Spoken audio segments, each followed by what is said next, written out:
So hello everyone, welcome back to my channel. This is Bir and you are watching Bir study point. तो आज की ये video उन सभी स्टूडेंट्स के लिए काफ़ी ज़्यादा यूज़फुल होने वाली है जो कि बीए प्रोग्राम के सेकंड सेमेस्टर में और जिनके पास हिस्ट्री सब्जेक्ट है।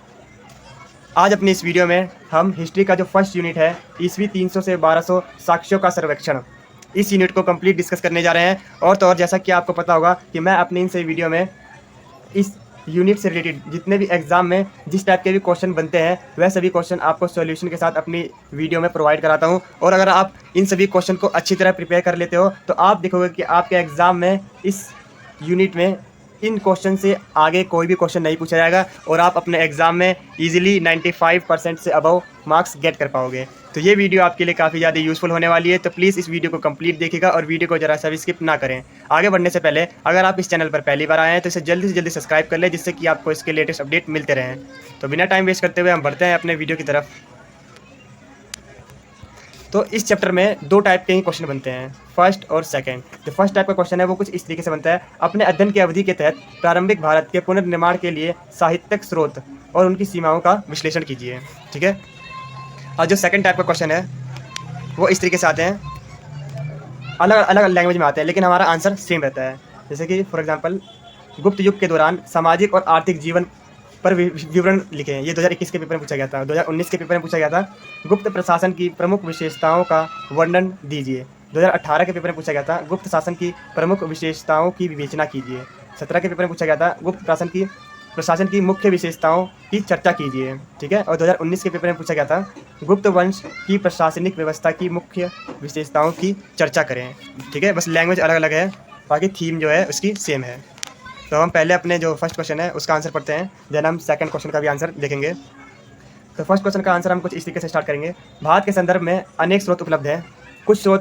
कुछ जो स्रोत हैं वो वैज्ञानिक है और कुछ स्रोत विश्वसनीय है और कुछ अन्य मान्यताओं पर आधारित है। यानी कि हम अपने जो भारत है उसकी प्राचीन इतिहास को किस प्रकार प्राप्त कर सकते हैं। ठीक है। तो इसके संदर्भ में कुछ स्रोत जो है हमारे पास वो वैज्ञानिक है, यानी कुछ वैज्ञानिक दावा करते हैं हमारे इतिहास के बारे में, और कुछ विश्वास पे है कि ऐसा सा मानना है, और कुछ अन्य मान्यताओं पर आधारित होते हैं हमारा जो इतिहास होता है। तो जो हमारा प्राचीन भारत का इतिहास है इसके संबंध में इसे 3 भागों में बांटा गया है। जैसे कि आपको इस डायग्राम में दिख रहा होगा, भारत का इतिहास है, इसे 3 भागों में बांटा गया है। पहला है पुरातात्विक स्रोत, दूसरा है साहित्यिक स्रोत और तीसरा है विदेशी स्रोत। इन 3 स्रोतों से हमारे भारत का इतिहास पता चलता है। ठीक है। तो अब हम बढ़ते हैं अपने पुरातात्विक स्रोत की तरफ। धीरे धीरे हम सबको एक एक एक्सप्लेन करेंगे। पुरातात्विक स्रोत, इसका संबंध प्राचीन अभिलेख, सिक्कों, भवनों, मूर्ति और चित्रकला से है। इनसे प्राचीन भारत के इतिहास की सटीक जानकारी मिलती है। इससे हमें उस समय के लोगों के रहन सहन, लोग किस तरह से रहते थे, उनकी कला, जीवन शैली और अर्थव्यवस्था के बारे में पता चलता है। ठीक है। अब हम बात कर लेते हैं इसमें अभिलेख के बारे में। भारत के इतिहास के संदर्भ में अभिलेखों का स्थान महत्वपूर्ण रहा है। यह पत्थर, स्तंभ, धातु की पट्टी और मिट्टी की वस्तुओं पर लिखे गए हैं। आमतौर पर ये ठोस पदार्थ पर लिखे जाते हैं जिससे कि ये लंबे समय तक रहे। और यह अभिलेख अलग अलग भाषाओं में लिखे गए हैं। अब ये कौन कौन सी भाषाएं हैं? संस्कृत, पाली और साउथ लैंग्वेज। ठीक है। बहुत इजी लैंग्वेज में मैंने इन सबका आंसर लिखवा रखा है, अगर आप खुद से ही पढ़ते हो तो आप इजीली समझ जाओगे। अब हम बात करते हैं सिक्कों के बारे में। तो अब ये सिक्के हैं उनसे हमें भारत के इतिहास के बारे में भी पता चलता है। अब किस प्रकार पता चलता है? प्राचीन काल में लेन देन के लिए उपयोग की जाने वाली वस्तु विनिमय प्रणाली के बाद सिक्कों का प्रचलन हुआ। ठीक है। यह सिक्के धातु, कौन कौन से धातु से बने होते थे? सोना, चांदी, तांबा आदि से निर्मित होते थे। प्रारंभ में इन सिक्कों पर कोई चिन्ह या अभिलेख नहीं होता था, उस पर कुछ भी नहीं लिखा होता था, बस सोने और चांदी के सिक्के होते थे, और जिन्हें हम क्या कहते थे? आहत सिक्के। जिन सिक्कों पर कुछ भी चिन्ह या फिर अभिलेख नहीं लिखे होते थे उन्हें हम क्या कहते थे? आहत सिक्के। लेकिन बाद में क्या हुआ? बाद में इन सिक्कों पर बाद में क्या हुआ? जो राजा होते थे उन्होंने क्या किया? देवी देवताओं के चित्र अंकित करना शुरू कर दिया। ठीक है। राजाओं के द्वारा ऐसे सिक्के चलाए जाने लगे हैं, उसमें देवी देवताओं के जो चित्र हैं वो बनाने लगे। भारत के प्राचीन जानकारी के लिए अन्य उपयोगी पुरातात्विक तत्व और कौन कौन से हैं? इसके अलावा भी बहुत सारे ऐसे तत्व हैं, ऐसे स्रोत हैं जिनसे कि हमें पता चलता है भारत के इतिहास के बारे में। अभिलेखों और सिक्कों के प्राचीन भारत से काफ़ी महत्वपूर्ण जानकारी प्राप्त होती है हमें, लेकिन इसके अतिरिक्त ऐसे बहुत से स्रोत हैं जिनसे हमें प्राचीन भारत के इतिहास की जानकारी मिलती है। फॉर एग्जाम्पल, प्राचीन भारत के इतिहास की जानकारी के लिए इमारतें, मंदिर, मिट्टी के बर्तन और चित्रकला आदि हैं। अब ये इतनी बड़ी बड़ी चीज़ें जिससे कि हमें इजीली पता चल जाता है कि प्राचीन जो भारत के जो प्राचीन लोग थे वो किस तरीके से रहते थे। मंदिरों से पता चल जाता है, इमारतों से पता चल जाता है, जिनसे हमें उस समय के सामाजिक, आर्थिक, धार्मिक व्यवस्था की जानकारी मिलती है। भारत में मूर्तियों से हम उस समय के धार्मिक, सांस्कृतिक और कला जानकारी प्राप्त कर सकते हैं। ठीक है। अब हम बढ़ते हैं साहित्यिक स्रोत की तरफ। भारत के इतिहास के संदर्भ में सर्वाधिक प्रोत्साहित जो स्रोत है वो साहित्यिक स्रोत है। यहाँ पर किसी मिस्टेक है, ठीक है। जिसका जो सबसे ज़्यादा जो साहित्यिक स्रोत है, जिससे हमें पता चलता है कि भारत के इतिहास के बारे में। प्राचीन समय की पुस्तक हाथों से लिखी जाती थी तथा इन पुस्तकों को पांडुलिपि कहा जाता था, जैसा कि आपको पता ही होगा, आपने पिछली क्लास में पढ़ा होगा। अब हम बात कर लेते हैं धार्मिक साहित्य। धार्मिक जो कौन कौन से ऐसे धार्मिक साहित्य हैं हमारे भारत में। तो भारत में प्राचीन काल में 3 मुख्य धर्म थे। पहला कौन सा था? हिंदू, फिर दूसरा बौद्ध और जैन धर्म का उदय हुआ। इन धर्मों के विस्तार और विकास के लिए इनकी पुस्तकों की रचना शुरू की गई। अब जिस जिस तरीके से ये जितने भी धर्म थे, ये जिस जिस तरीके से ग्रो कर रहे थे, उन्हीं तरीके से उसी तरह इनके जो रचनाएं हैं पुस्तकों में इनके बारे में लिखना प्रारंभ हो गया। इसमें भारत की प्राचीन संस्कृति, समाज, जीवन शैली और अर्थव्यवस्था से संबंधित सभी प्रकार की हमें जानकारी प्राप्त होती है। ठीक है, तो अब हम बढ़ते हैं इसमें हिंदू धर्म से संबंधित साहित्य।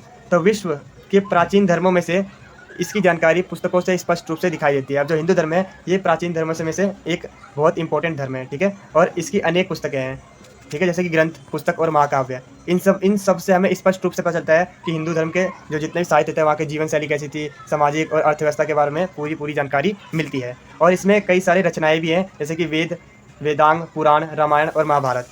इन सभी चीज़ों से हमें प्राचीन भारत के बारे में पता चलता है। तो हम सबसे पहले बात कर लेते हैं वेद के बारे में। तो हिंदू धर्म में वेद अति महत्वपूर्ण है और कुल वेद 4 हैं, ठीक है। कुल वेदों की संख्या कितनी है? 4। सबसे पहले कहता है ऋग्वेद, यजुर्वेद, सामवेद और अर्थवेद। अब इनमें से जो सबसे पुराना है वो कौन सा है? ऋग्वेद है, ठीक है। अब रामायण, इसकी रचना किसने की थी? महर्षि वाल्मीकि ने की थी, ठीक है। अब रचना के समय इसमें जो श्लोक थे वो 6000 श्लोक थे। यहाँ स्पेलिंग एरर है, यहाँ पर श्लोक होगा, ठीक है, यहाँ होगा श्लोक, ठीक है। शुरू में 6000 श्लोक थे, लेकिन बाद में समय के साथ इसमें बढ़ोतरी हुई और फिर क्या हुआ? 12000 श्लोक हो गए और उसके पश्चात 24000 श्लोक हो गए, बढ़कर लास्ट में कितने पहुंच गए? 24000 श्लोक हो गए, ठीक है। अब इसी तरीके से महाभारत के साथ भी ऐसा ही हुआ। महाभारत विश्व के सबसे बड़े महाकाव्य में से एक है और इसकी रचना किसने की थी? महर्षि वेदव्यास ने की थी। और शुरू में इसके जो श्लोक थे वो कितने थे? 8800। यहाँ पर भी स्पेलिंग एरर है, यहाँ पर श्लोक होगा, ठीक है। लेकिन बाद में ये बढ़ के 24000 हो गया, ठीक है, जिस कारण इसे हम भारत कहने लगे। उसके बाद क्या हुआ? ये 1 लाख हो गया। इसके जो श्लोक है वो 1 लाख बढ़ के 1 लाख हो गया, जिसके कारण इसे हम क्या कहने लगे? महाभारत कहने लगे, ठीक है। अब हम बात कर लेते हैं बौद्ध धर्म से संबंधित साहित्य। बौद्ध धर्म के प्रचार के साथ साथ इसके साहित्य में भी काफ़ी वृद्धि हुई है। बौद्ध साहित्य के मुख्य अंग जातक और पिटक हैं, ठीक है। और जातक के अंदर क्या है? इसके अंदर बौद्ध के जन्म से संबंधित वर्णन किया गया है। और जो त्रिपिटक है वो सबसे पुराना साहित्य ग्रंथ है बौद्ध धर्म का, ठीक है। और त्रिपिटक में प्राचीन भारत के सामाजिक, धार्मिक व्यवस्था से संबंधित, अभ्यास से संबंधित हमें जानकारी मिलती है, ठीक है। ये क्या कहते हैं? हमें जानकारी मिलती है। अब हम सेकंड क्वेश्चन के बारे में बात कर लेते हैं। गुप्त युग के दौरान सामाजिक धार्मिक जीवन पर टिप्पणी लिखिए या फिर विवरण कीजिए, ठीक है। किसी तरीके से लैंग्वेज है, हमें आंसर आना चाहिए। तो इसका सॉल्यूशन हम कुछ इस तरीके से लिखेंगे। गुप्त युग के दौरान सबसे पहले हम सामाजिक जीवन का वितरण बताएंगे, ठीक है, और देन हम फिर धार्मिक जीवन का वितरण बताएंगे। सबसे पहले हम डिस्कस करेंगे सामाजिक जीवन के बारे में। तो इसके अंदर हमारा पहला पॉइंट है ब्राह्मणों की प्रधानता या वर्चस्व। अपने शिक्षण प्रणाली के माध्यम से जितने भी ब्राह्मण थे उन्होंने ज्ञान पर एकाधिकारी जमा लिया, ठीक है, ये एक साथ है, एकाधिकारी जमा लिया। गुप्त सम्राट ब्राह्मण व्यवस्था के महान समर्थक थे और जितने भी सम्राट थे वो ब्राह्मणों के समर्थक थे, ठीक है। ब्राह्मणों ने भूमि अनुदान के कारण बहुत सी संपत्ति इकट्ठा कर ली थी। यहाँ स्पेलिंग है, इकट्ठा होगा, ठीक है, बहुत सारी भूमि इकट्ठा कर ली थी।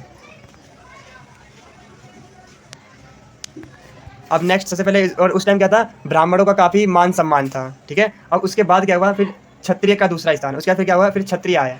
ब्राह्मणों के बाद अब दूसरा स्थान किसका था? क्षत्रिय को प्राप्त था। क्षत्रिय के 2 कर्तव्य निर्धारित थे। पहला कर्तव्य था क्या था? कि शास्त्र द्वारा राष्ट्र की रक्षा करना, और दूसरा कर्तव्य क्या था? प्रजा का पालन करना। क्षत्रिय लोग अपने धर्म का पालन सदैव करते थे, ठीक है। वो जो उनके नियम कानून बनाते वो उन्हें अच्छी तरह फॉलो करते थे। शूद्रों की स्थिति में सुधार। गुप्त काल में भी शूद्रों का मुख्य कार्य सेवा करना था। वह समाज के सहायक सेवा में सम्मिलित थे। कुछ समय बाद शूद्रों की स्थिति में सुधार हुआ। धर्म संबंधित अधिकारों के क्षेत्र में सुधार, फिर क्या हुआ? धर्म संबंधित अधिकारों के क्षेत्र में सुधारों के प्रति उदार भावना व्यक्त हुई। शूद्रों के प्रति, यहाँ थोड़ी सी स्पेलिंग है, शूद्रों के प्रति उदार भावना व्यक्त हुई, ठीक है। उसके बाद क्या है? फिर दास प्रथा है, ठीक है। गुप्त काल में भी दास प्रथा प्रचलित थी, ठीक है। यहाँ पर हल्के सा स्पेलिंग एरर है। उस समय क्या था कि सभी शूद्र दास नहीं थे, ठीक है, क्योंकि दास प्रथा। लेकिन अब ये देखो, उस टाइम क्या था ना, उस टाइम दास प्रथा थी, ठीक है, लेकिन अब ये नहीं कह सकते कि जितने भी शूद्र थे वो सभी के सभी दास थे, ऐसा नहीं कहा जा सकता। लेकिन हम ये कह सकते हैं कि उस टाइम जब दास प्रथा थी तो निश्चित रूप से हम ये कह सकते हैं कि उस समय जो कुछ शूद्र हैं वो दास होंगे, है ना। ठीक है, अब नेक्स्ट है विवाह प्रथा। अब उस समय यहाँ पर हल्की सी स्पेलिंग एरर है। उस समय क्या था, अंतरजातीय विवाह होता था, ठीक है, यहाँ पे हल्की सी एरर है। और उस समय ये गलती से दो लाइन एक ही बार लिख दी है, ठीक है। और लड़कियों का विवाह अल्प आयु में होता था तथा साधारण वर्ग की विधवा पुनर्विवाह कर सकती थी, और कभी कभी कुछ राजवंशों और उच्च वर्ग की विधवा भी पुनर्विवाह कर सकती थी, ठीक है। यहाँ हल्की सी वर्ड में स्पेलिंग एरर है, वो आप ठीक कर लेना। गुप्त काल की धार्मिक स्थिति। और जो हिंदू धर्म है उसको आप ना डायग्राम से भी अच्छा मार्क्स गेट कर सकते हो, ठीक है। तो आप इस तरीके से डायग्राम भी बना देना, जैसे हिंदू धर्म है उसे 3 भागों में बांट देना, उसके अंदर 3 पार्ट हैं। पहला है वैष्णव धर्म, दूसरा है शैव धर्म और तीसरा है शाक्त धर्म, ठीक है। उसके बाद सबसे पहले हम डिस्कस करेंगे हिंदू धर्म के अंदर वैष्णव धर्म के बारे में, ठीक है। गुप्त काल में हिंदू अथवा ब्राह्मणवाद प्रमुख हो गया था। उस टाइम क्या था, जितने भी ब्राह्मण थे उनका काफ़ी ज़्यादा समाज में मान सम्मान उन्हें प्राप्त था। 2 देवताओं विष्णु और शिव की पूजा होने लगी थी, ठीक है। कौन कौन से देवता, विष्णु और शिव जी, ठीक है। विष्णु का उदय भक्तों के देवता के रूप में हुआ और 4वीं शताब्दी ईस्वी में प्रसिद्ध वैष्णव की थी भगवत गीता सामने आई। उस टाइम क्या हुआ, भगवत गीता सामने आई। इस पुस्तक ने श्री कृष्ण के प्रति भक्ति और कार्य करने की शिक्षा दी, ठीक है। अब सेकंड हमारा आता है शैव धर्म, ठीक है। गुप्त काल के वैष्णव धर्म के साथ साथ शैव धर्म भी प्रगतिशील था। उसके साथ साथ वैष्णव धर्म के साथ साथ जो शैव धर्म है वो भी काफ़ी तेज़ी से बढ़ता जा रहा था। और इस काल के कुछ ऐसे सिक्के मिले हैं जिन पर प्राय त्रिशूल का चिन्ह है, ठीक है। और ये सिक्के किसके द्वारा चलाए जाते थे, राजाओं के द्वारा चलाए जाते थे। अब नेक्स्ट है हमारा शाक्त धर्म। शिव के साथ साथ अब शक्ति की पूजा होती थी, और शक्ति जो देवी थी वो पार्वती, दुर्गा इत्यादि नामों से प्रचलित थी, जैसा कि आपको अभी भी पता होगा। और महिषासुर वध करते हुए दुर्गा की एक सुंदर मूर्ति भी बनाई गई थी, ठीक है। अब हम बात कर लेते हैं बौद्ध धर्म के बारे में। गुप्त काल से पहले भारत में बौद्ध धर्म का बोलबाला था, लेकिन यह कहना उचित नहीं है कि इस धर्म को मानने वालों की संख्या भारत में बहुत थी।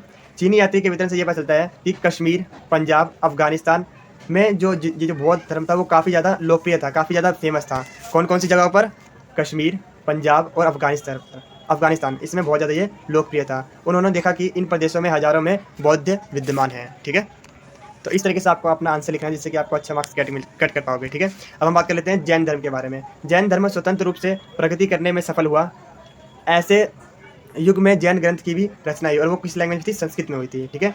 अब हम बात करते हैं धार्मिक सहिष्णुता का युग, यानी कि अगर हम संपूर्ण गुप्त युग की धार्मिक स्थिति को देखें, तो यदि एक साथ दृष्टिपात करें, यानी कि एक साथ अगर हम इन सबको देखें, तो यह निष्कर्ष हम इससे निकाल सकते हैं कि जितने भी राजा थे वो धर्म के प्रति ना केवल विश्वास रखते थे, बल्कि वो इन सब का पालन भी करते थे, ठीक है। तो आई होप आपको ये वीडियो बहुत अच्छी लगी होगी। प्लीज़ इस वीडियो को जितना ज़्यादा हो सके लाइक शेयर कमेंट जरूर करना। Thank you so much.